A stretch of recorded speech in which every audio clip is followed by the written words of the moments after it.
Bonjour à vous. Je vais commencer par vous parler de la chaîne humaine qui s'est faite au Québec. La chaîne humaine, les manifestations au Canada, partout dans le monde, les convois.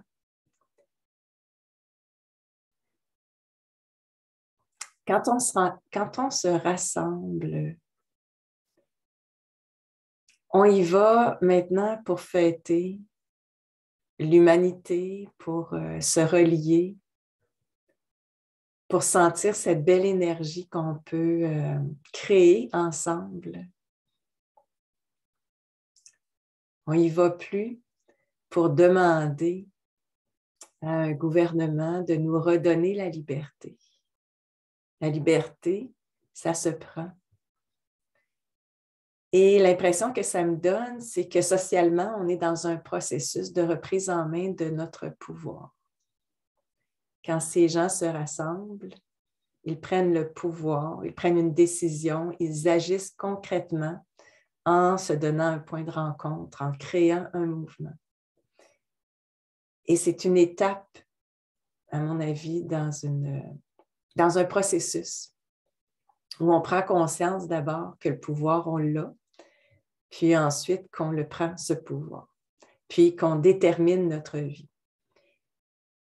Je ne sais pas si vous avez réalisé comme moi, et j'en discutais avec un ami récemment, les dernières grandes célébrations qui ont eu lieu, c'est la population, c'est le peuple qui les a organisées, ce n'est pas les gouvernements. D'ailleurs, on nous a interdit de fêter, on nous a interdit de nous rassembler, et malgré tout, il y a eu ce besoin qui est très naturel, qui a fait en sorte que des gens ont décidé de se rassembler quand même, puis de fêter. Je lisais un petit post de Marie-Estelle Dupont, qui est une psychologue en Europe, et qui disait justement ceci: être en santé physique, mentale, c'est de chanter, danser, fêter, se rassembler. Et c'est justement ce qu'on nous a interdit. C'est ce qu'elle disait dans son post. Il y a Jean-François Roy aussi, qui faisait une remarque intéressante. Il parlait de cette volonté d'un gouvernement national ou mondial de surveiller les gens, de trouver une manière avec la prétention de protéger une population. D'ailleurs, je pense qu'on commence à être plus alerte, je dirais, et à partir du moment où on voit passer une volonté de nous protéger, déjà, ça devrait sonner une cloche à notre esprit, paraître un peu louche. Puis je parle de ça autant dans ce qui se passe en ce moment que dans ce qui s'est passé il y a plusieurs années après l'effondrement des tours jumelles. Ce désir de surveiller la population. Alors, on faisait la remarque que c'est la population qui devrait surveiller ce que font les gouvernements, avoir un œil sur les gouvernements.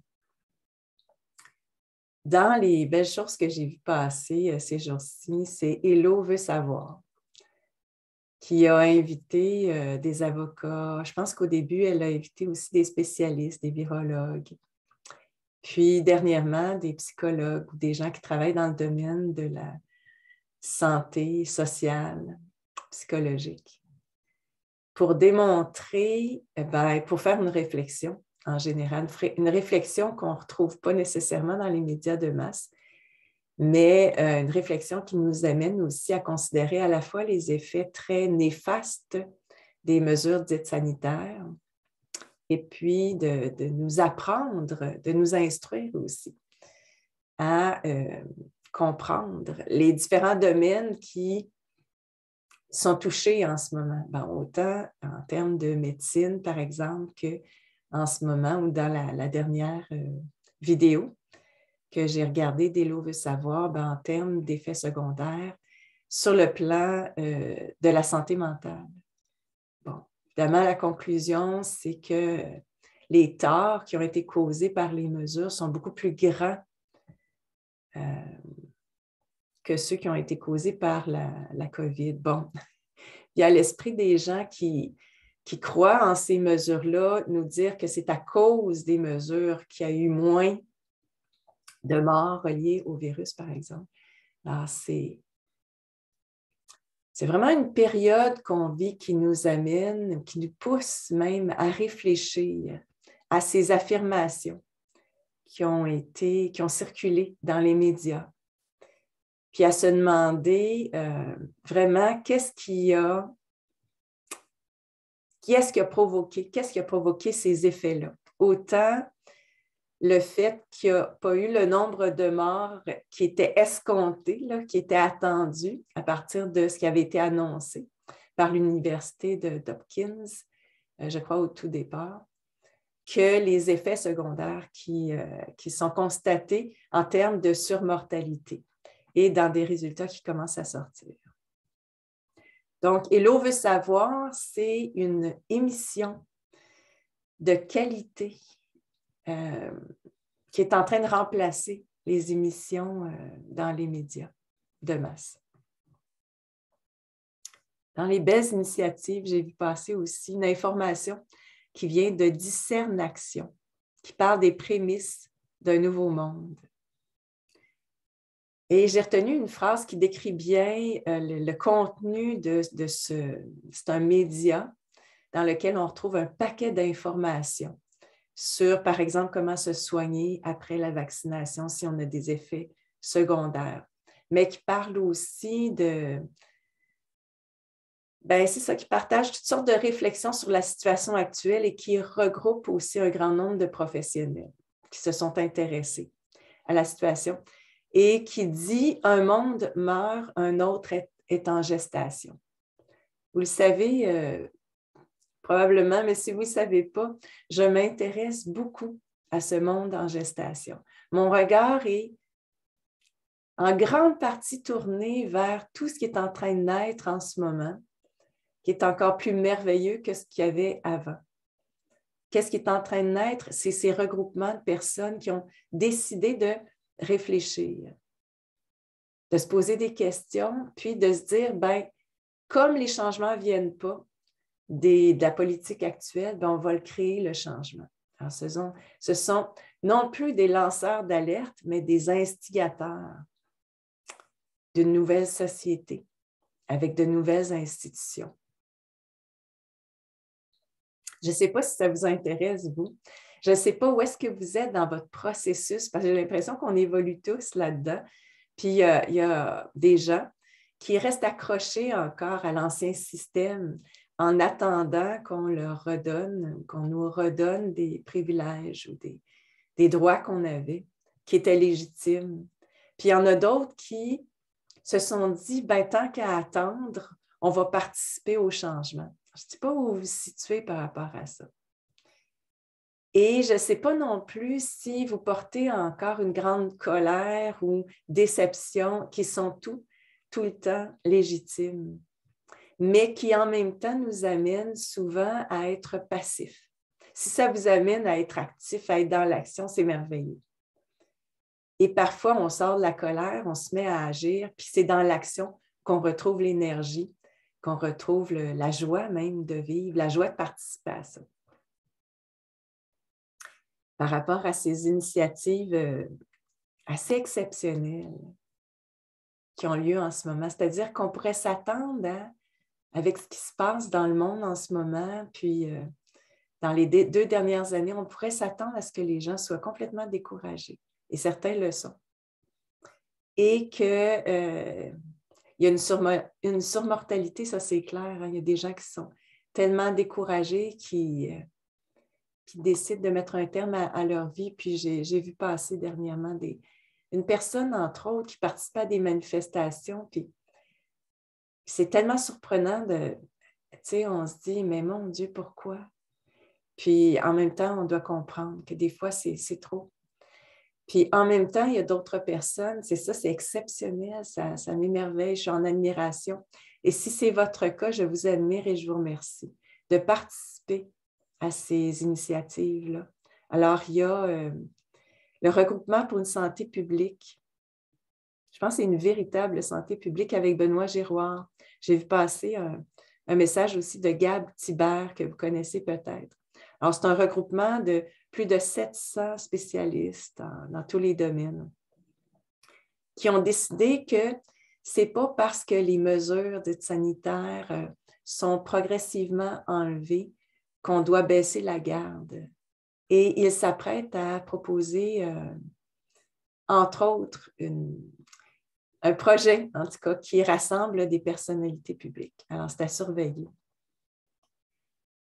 J'ai participé cette semaine à un échange avec Dan Pilon sur le retrait des masques pour les enfants dans les écoles.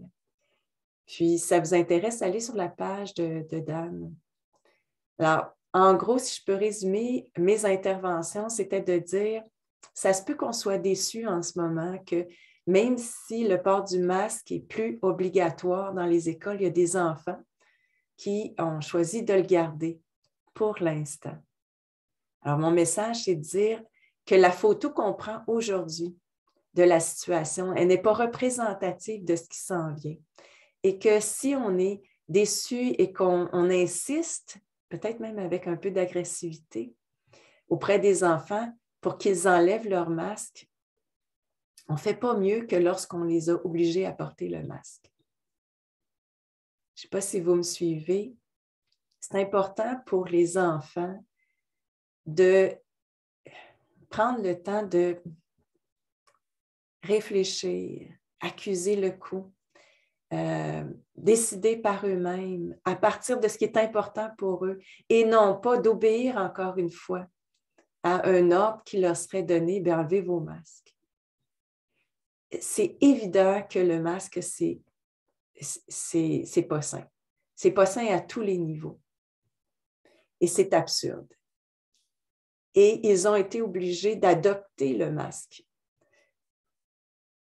Et ça crée des torts. Il faut comprendre que si on vise à ce que ces enfants qui vont devenir des adultes puissent être autonomes, indépendants et réfléchissent par eux-mêmes, ben, c'est une très bonne occasion de le faire. Alors, soyons patients, voyons ce qui se passe un peu comme un hiver, puis il va y avoir un printemps, puis un été éventuellement, ou une graine qu'on sème dans le sol, une occasion d'apprendre de ça pour eux et pour nous. J'ai aussi fait un entretien avec Robert Béliveau, mon ami. Et cette vidéo qu'on a faite, elle se trouve sur ma page Facebook, puis sur d'autres plateformes. Je fais une petite parenthèse, c'est ça. Je ne suis pas seulement sur Facebook, je suis aussi sur Odyssée, sur Rumble, sur YouTube. J'ai de la misère à être sur VK en ce moment, c'est un problème technique que j'ai, là. Mais je réfléchis justement à ces différentes plateformes. Qu'est-ce que je fais? Est-ce que je reste sur ces plateformes ou est-ce que je pars? Je veux vous dire et vous rappeler que je ne fais vraiment pas ces vidéos-là pour être populaire.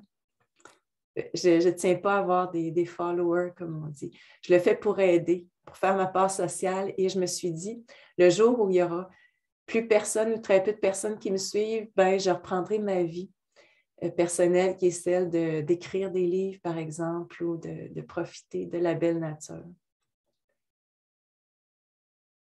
Donc, c'est ça pour les médias sociaux. Puis je reviens à l'entretien qu'on a eu avec Robert. C'était sur les relations. Une question qui nous était posée. Qu'est-ce qu'on fait dans une relation avec un conjoint, par exemple, qui ne pense pas comme nous, puis qu'à chaque fois, ça crée des conflits quand on parle de nos opinions?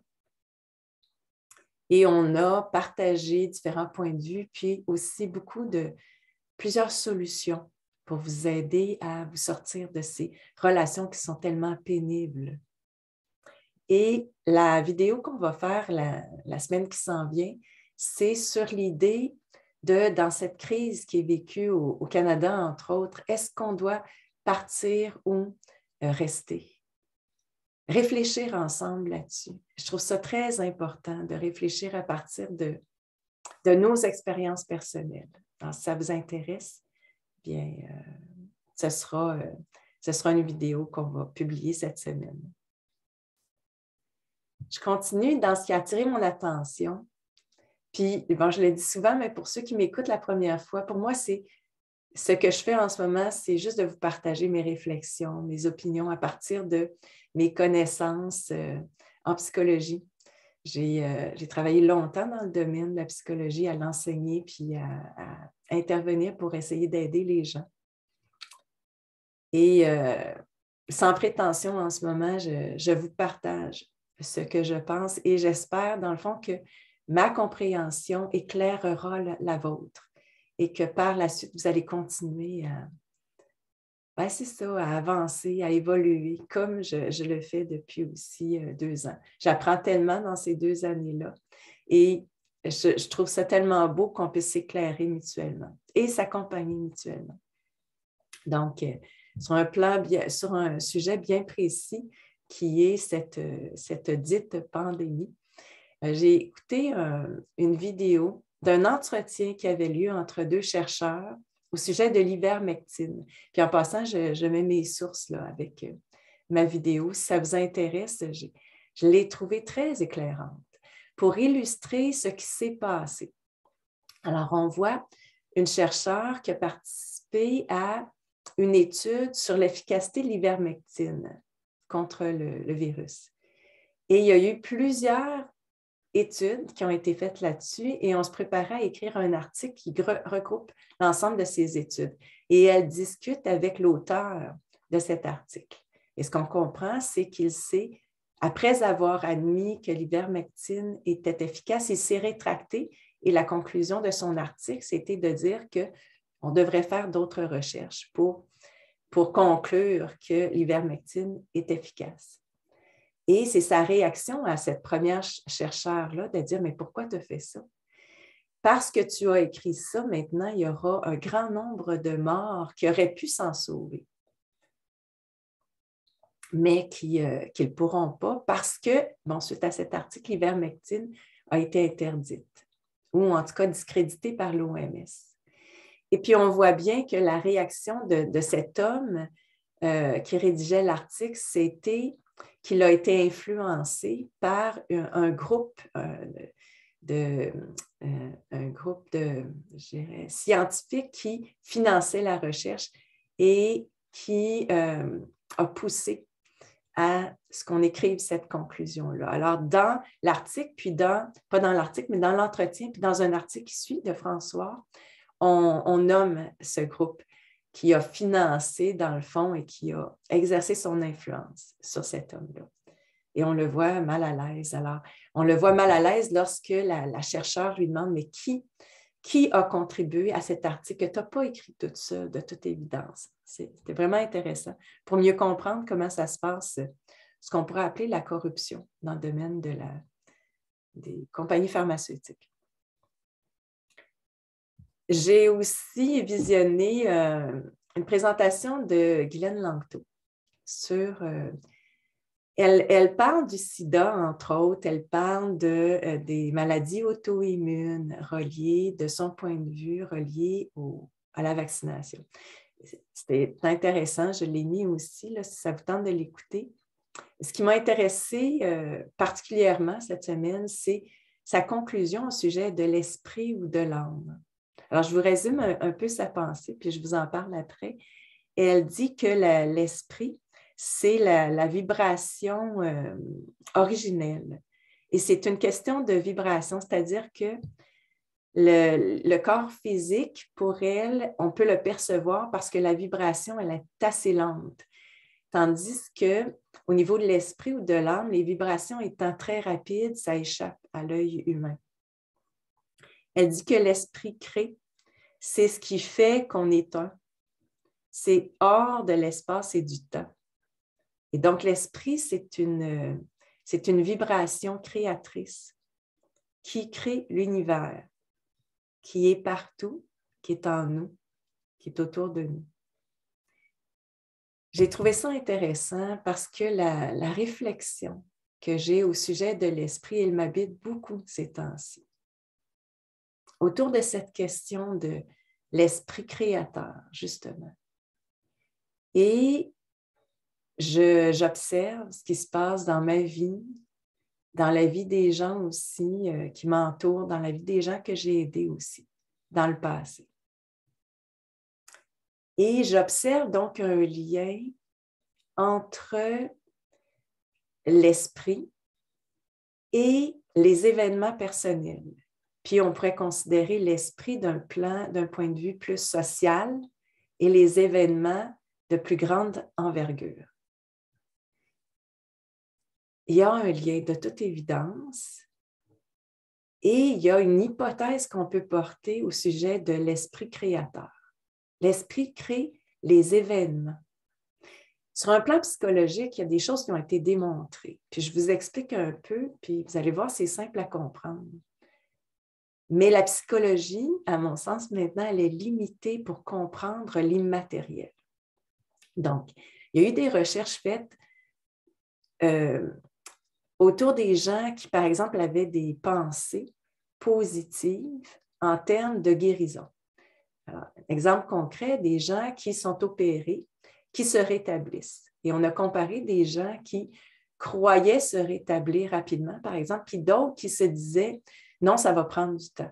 Alors, on remarquait que ceux qui croyaient se rétablir rapidement, ce qu'ils faisaient, par exemple, c'est qu'ils avaient tendance à bouger davantage, à se lever, à se forcer pour marcher. Et ces actions-là avaient un impact sur leur forme physique. Et au contraire, les personnes qui croyaient que ça allait prendre du temps avaient tendance justement à rester alitées, à ne pas faire l'effort, par exemple, de se lever. Et puis, ça avait effectivement un effet sur leur forme physique, sur leur guérison. Alors, voyez-vous comment c'est pas magique, c'est concret. Et ce qu'on peut penser, c'est que l'esprit qui est... Alors, c'est intéressant, on pourra se questionner, si vous le voulez, ensemble, ou je pourrais réfléchir là-dessus sur tout ce monde immatériel en termes de pensée, esprit, conscience. Mais si je reviens à l'esprit peut créer les événements. Autant parce qu'on fait des actions concrètes qui participent à ces événements, comme quelqu'un qui s'attend à ce que son environnement soit bienfaisant, va avoir tendance à être rempli de gratitude, de sourire, et ce sourire va créer des réactions chez les gens qui sont très positifs. D'ailleurs, on dit en recherche que même un sourire forcé va créer des événements positifs. Et sur un plan physiologique, un sourire forcé active les mêmes régions du cerveau qu'un sourire naturel. Alors, c'est vraiment très intéressant de réaliser qu'en ce moment, ce qui se passe, possiblement, c'est qu'il y a un certain nombre de personnes qui sont à la fois conscients, mais aussi qui ont des pensées tournées vers ce nouveau monde, vers l'espoir, la confiance, la conviction qu'on est dans un moment de transition entre un système qui sombre dans les ténèbres, on pourrait dire comme ça, là. Puis, mais on pourrait dire d'une façon plus simple, qui n'est pas viable à un monde qui naît, qui est en gestation en ce moment. Alors, je ne sais pas c'est quoi votre réflexion par rapport à ça, puis vous pouvez, si vous le voulez, partager vos réflexions dans la liste des commentaires. C'est toujours très, très intéressant. Et l'autre prise de conscience que j'ai faite cette semaine, ou en tout cas questionnement que j'ai eu, c'est on a tendance à, puis moi la première, en tout cas me poser beaucoup de questions par rapport à ceux qui ont instauré ce système qui n'est pas viable, là, qui est en train de s'auto-détruire. C'est quoi leur volonté? D'où ça vient? Alors, je me suis intéressée à l'histoire de ça et c'est sûr qu'on peut associer le mal et le bien à travers ces deux mouvements-là, mais tu sais, oublions ça pour l'instant. On peut penser que c'est tout simplement une question de ne pas avoir compris que l'esprit est créateur, puis de s'être accroché à l'idée que l'humain avait du pouvoir. L'humain, le physique avait du pouvoir sur les événements. Puis c'est vrai qu'il y en a. On parle du libre arbitre, par exemple. Mais est-ce qu'il n'y a pas quelque chose qui dépasse l'humain et qui est dans cet esprit qui n'appartient pas qu'à l'humain, mais qui appartient à cet univers, à tous les êtres vivants, y compris les animaux et les végétaux? Alors, le fait de porter cette réflexion au sujet donc, de n'ont-ils pas compris et se trompent-ils en ce moment et cette erreur-là contribue-t-elle à faire en sorte que ce système s'autodétruit? Puis je suis tombée par hasard sur, pas par hasard, merci, je consulte le fil des informations sur Twitter, sur Facebook, puis vous m'envoyez aussi beaucoup d'informations. Alors, j'ai vu passer d'abord un livre préfacé par Patrick Lagacé, qui est intitulé « Faire ses recherches, cartographie des pensées conspi ». Puis aussi, j'ai vu un post au sujet d'un commentaire de Denise Bombardier qui disait que les gens comme nous qui réfléchissons, on était irrationnels. Là, je me suis dit, mais c'était vraiment, ça m'a frappée. Je me suis dit, c'est pas de la malveillance, c'est ils n'ont pas compris. Ils n'ont pas compris qu'ils n'ont pas compris. En tout cas, on peut penser ça, que c'est une question d'être tellement éloigné de cet esprit, de cette conscience, d'être complètement dans le monde matériel et dans lequel l'immatériel est inaccessible. On peut dire ça comme ça. Vous avez probablement vos façons de le dire, que c'est une question de ne pas avoir compris ou d'être dans la dualité. Puis c'est là-dessus que je veux terminer, c'est que je me rends compte qu'on a construit un système basé sur la dualité, sur un petit mot qui est ou ça ou cet autre ça, ceci ou cela. Et là, je crois, moi, qu'on va découvrir qu'il y a un mot qui décrit beaucoup mieux le monde dans lequel on est, le monde dans lequel on est, qui est « et ». Pas « ou », mais « et ». Et tout ça existe. Et le monde matériel et le monde immatériel.